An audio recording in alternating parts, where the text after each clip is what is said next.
भारत में बौद्ध गया को मुक्त कराने के लिए बड़े पैमाने पर आंदोलन शुरू है। विश्व के लगभग सभी बौद्ध राष्ट्र इसमें सम्मिलित हो रहे हैं। अलग अलग संगठन जो है इसको सपोर्ट कर रहे हैं। वंचित बहुजन आघाड़ी और बाला साहब आम्बेडकर तथा भारतीय बौद्ध महासभा ने भी इसे सपोर्ट किया है। इसके बावजूद ना तो सरकार और ना ही विपक्ष कोई भी इस आंदोलन को सपोर्ट नहीं कर रहा है, बल्कि किसी भी तरह से यह आंदोलन खत्म हो जाए ये मंशा रखते हुए सरकार और विपक्ष जो है वो चाहता है कि यहाँ का जो प्रावधान बना था 1949 का, उसी के तहत हिंदुओं के ही अंडर में इस बौद्ध गया का पवित्र जो विहार है वो रहना चाहिए। मूलतः हमें यह समझने की जरूरत है कि अगर ये देश 1947 में आजाद हुआ था, उसके बाद 26 जनवरी 1950 में जब संविधान लागू हुआ तब उसमें एक धारा है, धारा 13। इस धारा के तहत ये कहा गया था कि 26 जनवरी 1950 के पूर्व जितने कानून बनाए गए थे वे सारे के सारे कानून 26 जनवरी 1950 के बाद जो है वो निरस्त हो जाएंगे, उन कानूनों का कोई अर्थ नहीं होगा। तो फिर बौद्ध गया टेम्पल एक्ट 1949 इस मुल्क में अभी तक कैसे लागू है? क्या इसका जवाब कांग्रेस देने वाली है, जो 45 साल से अधिक इस देश में शासक बनी थी। 45 साल उन्हीं की सत्ता थी और महाबोधि विहार का जो 1949 का कानून आया था वो कानून भी डॉक्टर राजेंद्र प्रसाद की नेतृत्व में ही बना था और जिसमें 5 हिंदुओं को बहुमत से इस टेम्पल के लिए परिचालन समिति के लिए गठित किया गया, जिसमें केवल 4 बौद्ध है और 5 हिंदू है। इसकी वजह से आज तक बौद्ध गया का जो महाविहार है वो यहाँ के बौद्धों के पास नहीं है। और अगर कानून है, इस मुल्क में संविधान है और संविधान कहता है कि 26 जनवरी 1950 के पूर्व के सारे कानून निरस्त है, तो फिर इस देश में बौद्ध गया का ये 1949 का जो टेम्पल एक्ट बना है वो किस आधार पर रखा गया? 45 साल अगर कांग्रेस थी तो कांग्रेस क्या भाड़ झोंक रही थी कि जो यहाँ के बौद्धों के और विश्व के बौद्धों के लिए जो अत्यंत पवित्र स्थल है वह अभी तक विवादित बना हुआ है।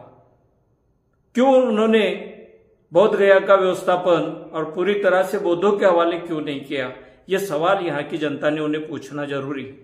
खासकर उन बौद्धों ने पूछना जरूरी है जो नीले कपड़े पहनकर आने वाले इन कांग्रेसियों को या संविधान दिखाकर गुमराह करने वाले इन कांग्रेसियों को वोट देते आए।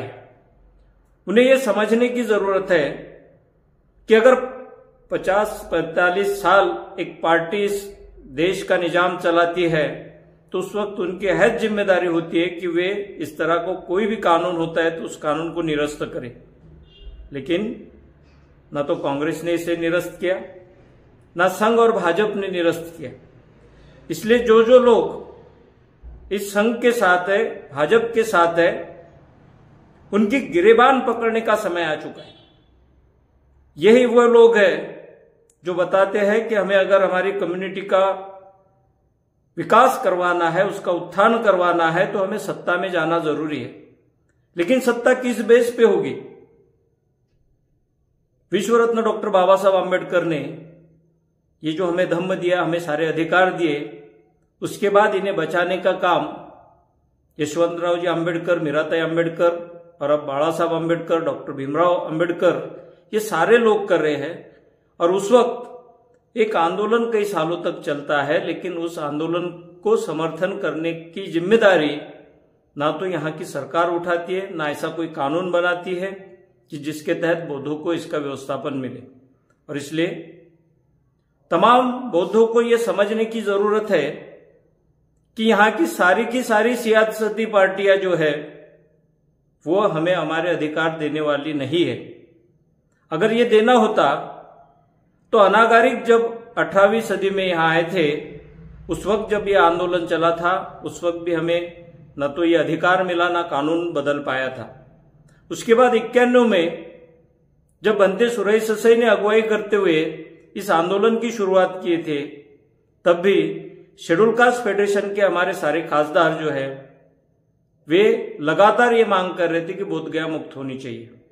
अब हम 2025 में, और इसके बावजूद न तो कांग्रेस वाले इस पे पहल कर रही है, न कोई अलग अलग विरोधी पार्टियां वो इसमें शिरकत कर रही है, न समर्थन कर रही है, और ना ही पिछले 11 सालों से जो भाजपा इस मुल्क में अपनी सत्ता चला रही उसने भी समर्थन नहीं किया।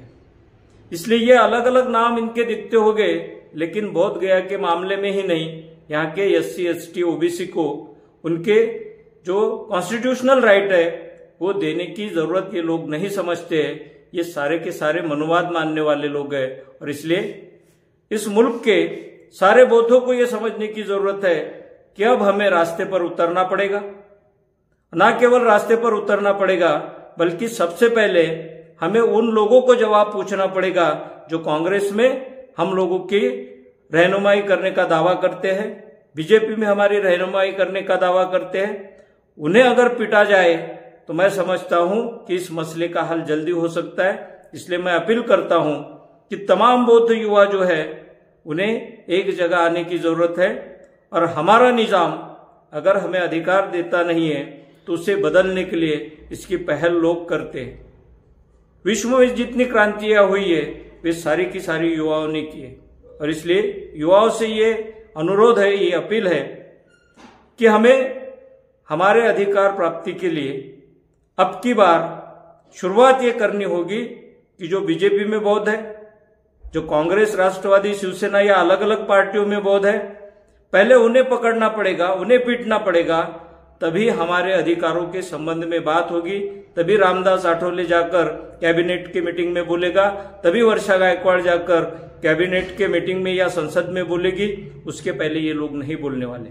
और इसलिए मैं दरख्वास्त करता हूं यहाँ के युवाओं से कि सारे संगठन को मतभेद भूल के एडवोकेट बाला साहब के नेतृत्व में एक आने की जरूरत है, और ये आकर ही हमारे अधिकार जो है वो बोधगया के संदर्भ में हो या संवैधानिक कानून के तहत हमें मिले हुए सारे के सारे अधिकार हो, वो कायम रह पाएंगे, ये समझने की जरूरत है। और बोधगया आंदोलन के मामले में सरकार कुछ करेगी नहीं, विपक्ष कुछ करने नहीं जा रहा है। इसलिए हम ही को ये आंदोलन हाथ में लेकर बाला साहब के हाथ मजबूत करते हुए पूरे विश्व में इस आंदोलन का बिगुल जो है बजाना है, और इसके लिए युवाओं ने आगे आने की जरूरत है।